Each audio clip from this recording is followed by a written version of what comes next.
Hi, once again, this is Brother Teacher. I would like to add a bit of clarity to some statements in a video that I had done a while back concerning never pay credit collectors or collection agencies, as it were. Now, it's interesting to me how a lot of times, since YouTube is a very wide open platform where it's accessible to virtually anyone.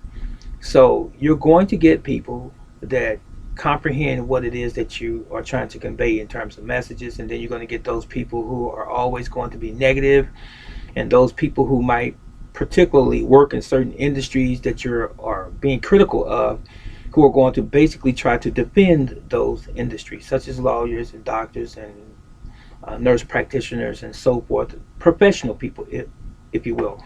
So this is no different. Now, here's where the rubber meets the road. Anything that I say, I always encourage people to go behind me and to check it to see if it's valid. It's only common sense. I don't want you to believe it just because Reginald or Brother Teacher said it. I want you to do your own due diligence and look it up. That's any subject that I discuss here on YouTube. Now, I think that's fair.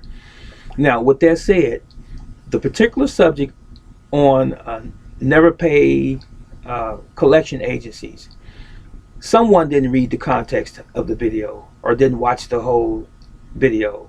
The first thing that I started out saying was, I'm not encouraging anyone to not pay their bills. That's a no-brainer. I was shooting right from the hip, and I made that statement. And then I went into the meat of the matter. I'm not a financial counselor, but I am someone who has been in the business of educating people as much as lie within me in terms of what I have experienced throughout my entire life. Okay, now some of these people making these statements again, they might just be issuing opinions. Some of them might think that you are actually trying to avoid paying your debts, but that's not me. I believe in paying my debts.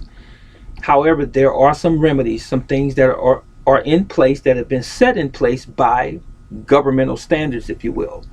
Now, let me tell you what I know fundamentally without me falling down in the rabbit hole and getting lost. I don't know everything, but what I do know, I'm going to share with you, based even on my own experience.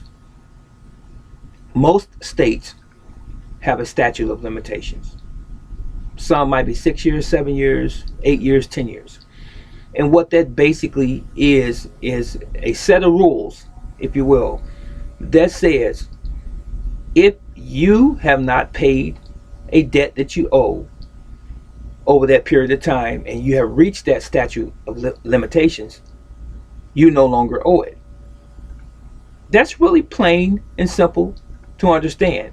Now, why would a person go 7, 8, maybe 10 years and not pay a debt? It varies from person to person. There are some people who could potentially have been in a situation where they actually were below the poverty line. Poor people. That's a good example. Don't forget, ladies and gentlemen, that the poor are among us. Everyone is not a millionaire. Everyone doesn't make $100,000 or more a year. There are a lot of people who are not middle class or upper middle class. You have a lot of poor and even working poor people. Now wrap your brain around that one. That's probably the reason most people in those situations are not able to pay those debts off.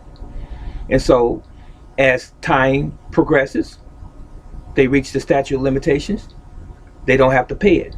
All I'm saying is to help or aid those individuals when they start receiving these influxes of letters demanding that they pay from a collection agency.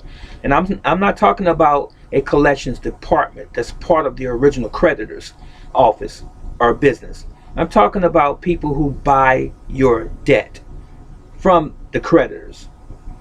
That's what I'm referring to. These are shysters.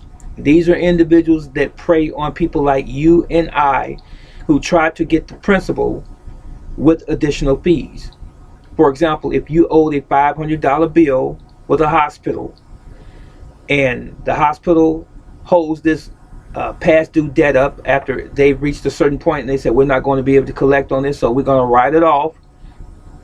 The vast majority of them have insurance. It's already falling off. Some people say 180 days and might vary from place to place. But when it falls off, they sell it oftentimes to a collection agency. It could be called ABC Collections. It could be called Enterprise Collections. Whatever the name is, it's still a collection agency, which is a private or privately owned business. So, for pennies on the dollar, they will buy your owed debt. Let's say you owe $500. They may buy that $500 debt for $50. But they're going to, in their enthusiasm, try to recover the same $500 from you, even though they only bought it for $50. Because the original creditor was okay selling it for $50, so they're good now. But the collection agency that has entered the picture, they're going to have your information as far as what your last known address was and your phone number and your name, and they're going to hunt you down and try to recoup $500 that you really don't owe, is what I'm saying. All you would really owe them, if anything, would be $50. So they're going to call you or send you letters, threatening letters, to garnish your wages, take you to court, and all these other different things if you don't comply. So what I'm saying to you is you don't have to pay them.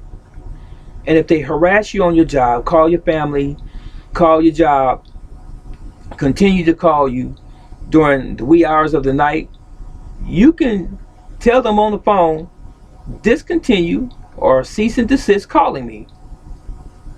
And they're supposed to, according to the Fair Debt Collections Act. Okay, look that up on your own and find out all of the particulars on that. I'm just skimming through here real quick. Now, they're not supposed to call you during certain times. Someone wanted to correct me on what the time actually was, and it was only about an hour different than what I stated. But it doesn't matter. It's neither here nor there. They're not supposed to call you 24 hours is what I'm saying. There is a cutoff time before we can call it harassment. Okay, now you can tell them by way of letter or over the phone, don't call me anymore. Cease and desist.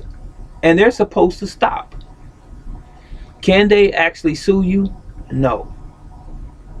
I'm not talking about the original creditor suing you. I'm not talking about their collections department specifically suing you. I'm talking about collection agencies outside of them that have bought your old debt. They can't sue you. Okay? So don't feel threatened. Don't feel like you're going to lose an arm and a leg paying these people off. Now, let me say this too before I go about the statute of limitations. And I said this before, but I'm going to say it again for clarity. If you have reached the statute of limitations and you are aware of this law, this principle, this concept, you don't have to pay anything. Okay? Don't even admit to the debt. So, if you send this collection agency anything towards that old debt, you have restarted your account again. In other words, the original $500 that you owed before to the original creditor, you have restarted your debt. So you do indeed owe $500 once you have accepted it, because by virtue of the fact that you have taken action on it and that you have started paying, starts the debt back over again, even after you have surpassed or exceeded the statute of limitations. Do you follow what I'm saying? So let's say, for example, if the statute of limitations in your state is 7 years and you're at 7 years and 6 months, you don't have to pay the debt back. But at 7 years and 6 months, the collection agency calls you and sends you a letter and you're talking to them and you send them any form of payment, you owe the debt again from the beginning to the end, and you have to pay it off. And they can potentially take you to court. Do you follow what I'm saying now? So I can go a little bit further, but I think this is enough for you to do your own research behind me and find out for yourselves. Okay, this is Brother Teacher. I hope this video was of some benefit to you. Now, I have also been receiving a whole lot of responses to my original video on never paid collection agencies. Again, I've been receiving a whole lot. I'm not Dave Ramsey. I am not a financial analyst. I can't help a lot of you with some of your more specific issues. All I can do is give you the fundamentals that I just gave you, because every state, ladies and gentlemen, is different. You must do your own research, your own due diligence. Okay, this is Brother Teacher. If you have any questions, I'm going to attempt to help you resolve those issues if I can. But most of the ones that I've been hearing lately, they're specific situations. And there was one young lady that contacted me or responded to my video, and she said that her father was going to go to jail if they didn't pay a credit card debt. So they went on, her husband and herself, and paid that debt, and her father's out of jail. So like I said, all situations are not the same. Depending on what the states are, their regulations, their statutes and so forth, it's going to vary from place to place. You need to find out what those rules and regulations are in your particular state. Okay, this is Brother Teacher. I'm out.